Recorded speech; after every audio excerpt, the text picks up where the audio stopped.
Halo semuanya teman-teman administrasi publik kelas 3D, Pak Jaliluddin Muslim SHP MAP yang saya hormati. Di sini saya akan melanjutkan presentasi mengenai SPSS untuk uji Chi-square. Sebenarnya di PowerPoint sudah dijelaskan mengenai pengertian dasar mengenai Chi-square. Langsung saja kita masuk ke presentasinya. Yang pertama yakni membuka terlebih dahulu aplikasi BEM SPSS statistik. Kurang lebih tampilannya seperti ini. Selanjutnya kita klik ke yang data 1. New dataset. Kemudian akan muncul seperti ini.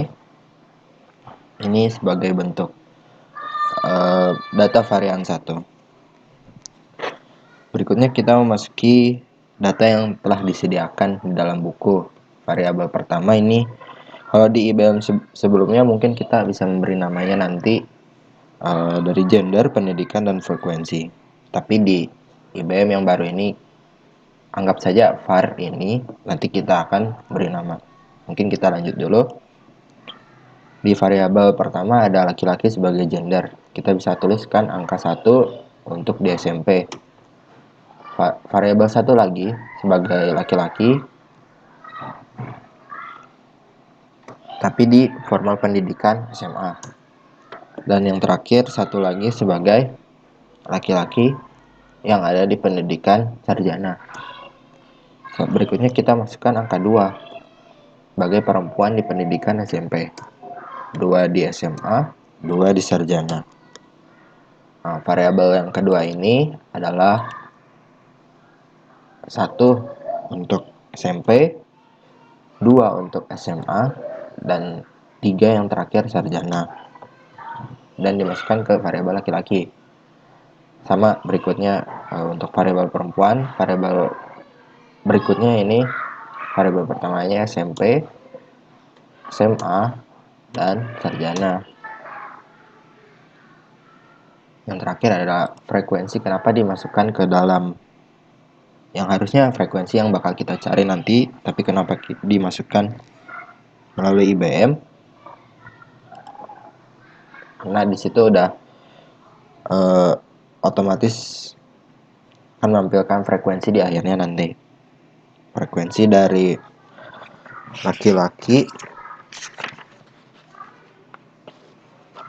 berpendidikan SMP gender pria adalah 10. Di SMA ada 15. Dan sarjana 22. Kalau tabelnya di tabel 13.1 poin A, prosedur manual uji Chi-square dalam buku halaman 468. Berikutnya ada wanita SMP, frekuensinya adalah 20. Terus yang di SMA 23 dan sarjana ada 10.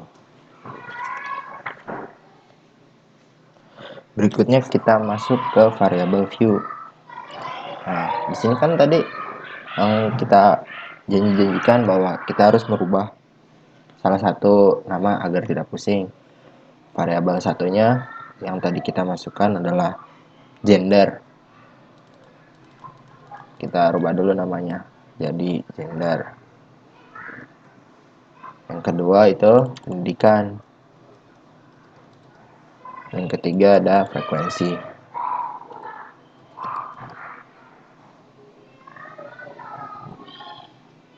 Berikutnya di dalam buku tertulis bahwa kita harus merubah value atau nilai dari suatu gender.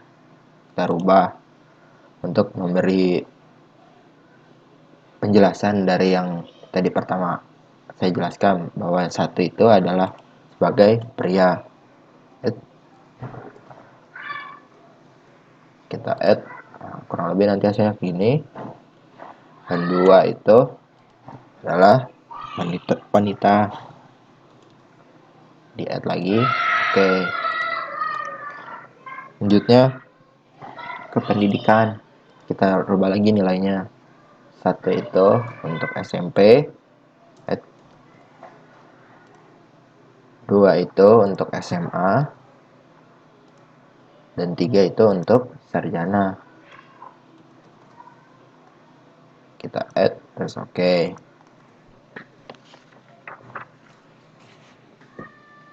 Kita balik lagi ke data view.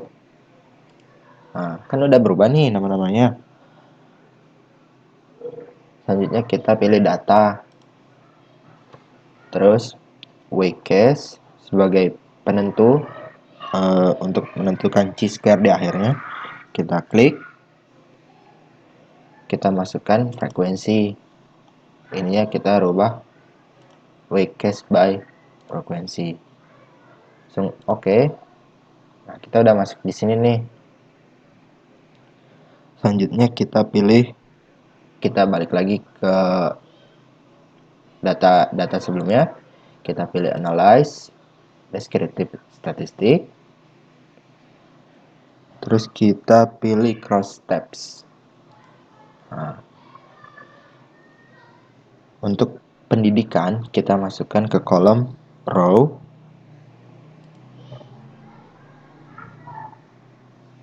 Kalau gender kita masukkan ke kolom. Nah, selanjutnya kita klik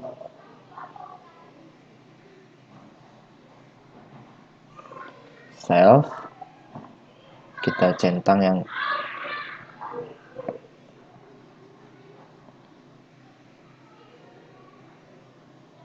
dicentang observe dan expect. Berarti kita nanti akan menemukan hasil dari ekspektasinya.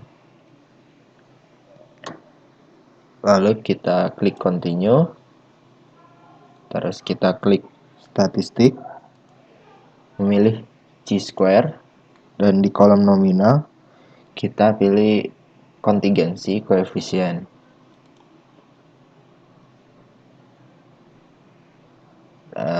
Ini mungkin udah sesuai buku. Semoga penjelasannya benar. Klik continue. Baru kita klik OK. Nah, keluar hasil tabelnya persis sama dengan yang di buku. Sesuai interpretasinya bahwa pada tabel pendidikan gender cross tabulation. Nah, ini yang dimaksud adalah tabel dari gender atau jenis kelamin berdasarkan pendidikannya. Baris atau count menunjukkan frekuensi observasi tingkat pendidikan menurut gender, sedangkan expect count menunjukkan frekuensi harapan tingkat pendidikan menurut gender. Selanjutnya kita masuk ke chi-square test. Di chi-square test pun ini sudah sesuai dengan ada yang di buku, dan cara pembaca interpretasinya adalah pada tabel chi-square test barisan a person chi-square ini yang ini menunjukkan harga x0 pangkat 2 9,191 pangkat a dengan hasil frekuensinya 2 dan p-nya value-nya 0,10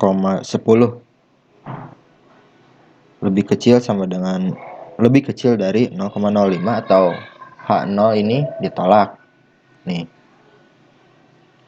Dengan demikian terdapat hubungan antara gender dengan tingkat pendidikan. Yang terakhir ada interpretasi dari symmetric measures. Pada tabel ini diperoleh nilai kontingensi koefisien sebesar 0,290 sebesar dengan approximate significance atau hasil tertinggi dari signifikan tersebut adalah 0,10 yang menunjukkan tingkat keeratan hubungan gender dan pendidikan. Mungkin sekian dari kelompok kami. Mohon maaf apabila ada kesalahan. Assalamualaikum warahmatullahi wabarakatuh. Halo teman-teman, izin melanjutkan dari presentasi aplikasi SPSS sebelumnya, yakni aplikasi SPSS untuk uji, gamma, dan tau. Sebelumnya penjelasannya bakal sama kayak sebelumnya. Terlebih dahulu kita membuka aplikasi IBM SPSS, kemudian pada pengisian sebelumnya kita mendahulukan pendidikan di varian pertama. Namun sekarang kita mendahulukan 3 varian utama di varian kedua. Itu ada penghasilan. Kita beri angka 1 untuk penghasilan rendah, penghasilan 2 untuk menengah, penghasilan 2 untuk menengah, penghasilan 3 untuk tinggi. Sekarang kita masuk ke pendidikan. Pendidikan sama kayak ada 3 variabel utama, yakni 1 untuk SMP dan 1 untuk SMP di penghasilan menengah, 1 lagi untuk SMP di penghasilan tinggi. Selanjutnya ke 2 sebagai tanda SMA, 2 lagi untuk SMA, 2 lagi untuk SMA. Variabelnya yang kedua kita menyesuaikan dari yang atas. 1 untuk yang rendah, 2 menengah, 3 tinggi. Terakhir ada sarjana. Sarjana kita beri angka 3. Nah, untuk variabel keduanya pun sama, mengikuti yang di atas. Sarjana dengan penghasilan rendah, menengah, dan tertinggi. Selanjutnya kita masukkan nilai atau hasil dari frekuensi tersebut. Itu ada 90, 60, 50, 60, 80, 60,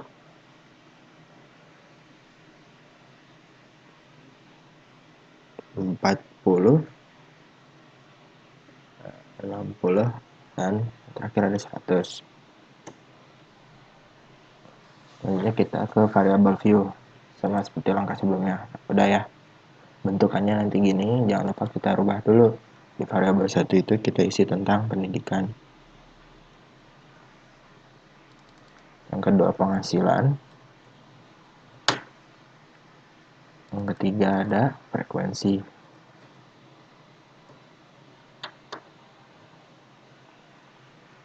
Selanjutnya sama, kita rubah dulu value-nya untuk memberikan tanda. Di pendidikan 1 itu tadi apa? 1 itu SMP, 2 itu SMA, dan 3 itu sarjana. Oke. Penghasilannya juga sama. 1 rendah,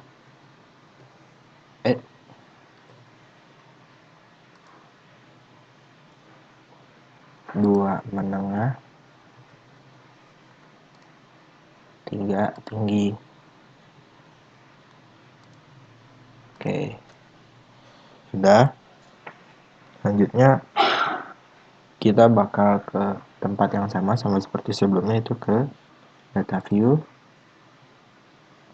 Langsung kita klik data, quick cache. Selanjutnya bedanya yang kita masukkan di sini masih sama kayak sebelumnya, itu frekuensi, ini dirubah ke quick cache by. Langsung masukkan frekuensi. Oke. Udah nih ketemu datanya. Selanjutnya kita klik analyze descriptive statistik, cross tabs.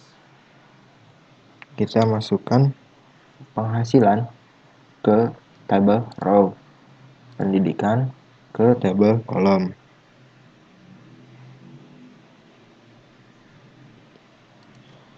Nah, selanjutnya kita klik statistik. Kan tadi sebelumnya kita ngecek chi-square dan contingency coefficient, V dan Kramer. Selanjutnya kita klik gamma, candle tau, dan candle tau B dan C. Selanjutnya continue. Dan oke. Nah, keluar nih datanya. Mirip-mirip dari yang buku juga. Dari tabel yang pertama kita bisa interpretasi bahwa tabel penghasilan pendidikan cross tabulation ini menunjukkan frekuensi observasi penghasilan menurut tingkat pendidikan. Selanjutnya symmetric measures dengan interpretasi baris gamma menunjukkan harga G 0, harga gamma 0,332 dan P value nilai hasil akhirnya itu 000 atau kurang dari 0,05 atau H0 ditolak. Begitupun baris skandal tau B diperoleh harga tau B nya 0,225 nih skandal tau B dan nilai P value nya juga sama 0,000 kurang dari 0,05 atau sama H0 nya ditolak. Dari kedua hasil pengujian ini diperoleh kesimpulan bahwa terdapat hubungan positif antara penghasilan dengan tingkat pendidikan. Sekian dari penjelasan untuk uji gamma Kendall tau. Untuk selanjutnya yakni aplikasi SPSS untuk uji peringkat Spearman halaman 483. Sebelumnya kita sama kayak sebelumnya, kita masuki datanya terlebih dahulu. Yang variabel 1 untuk juri 1, yang kedua untuk nilai juri 2. Kita masukkan saja terlebih dahulu. Juri 5,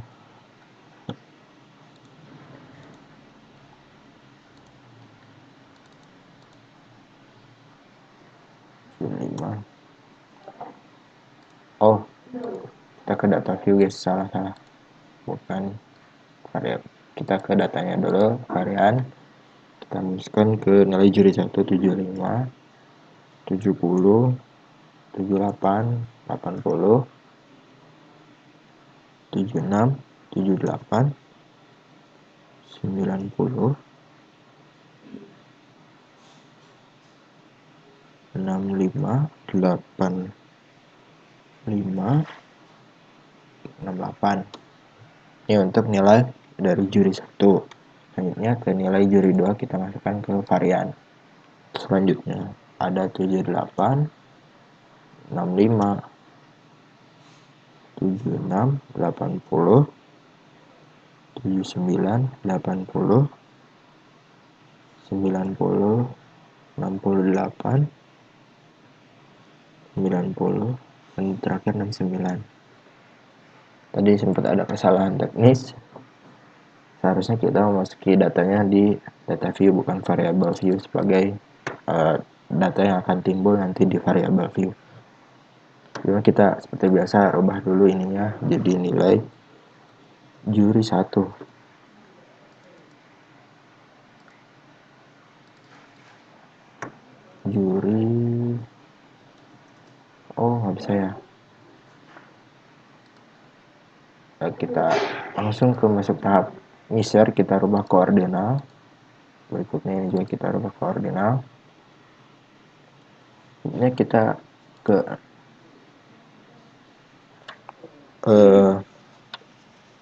data, kita pilih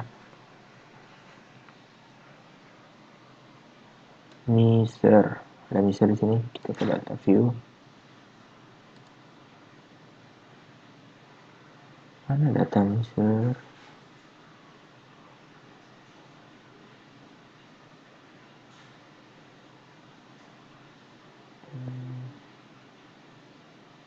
Nih. Kita pilih ke correlate, bivariate. Kita masukkan varian 1 nilai juri 1, kita masukkan nilai varian 2 juri 2.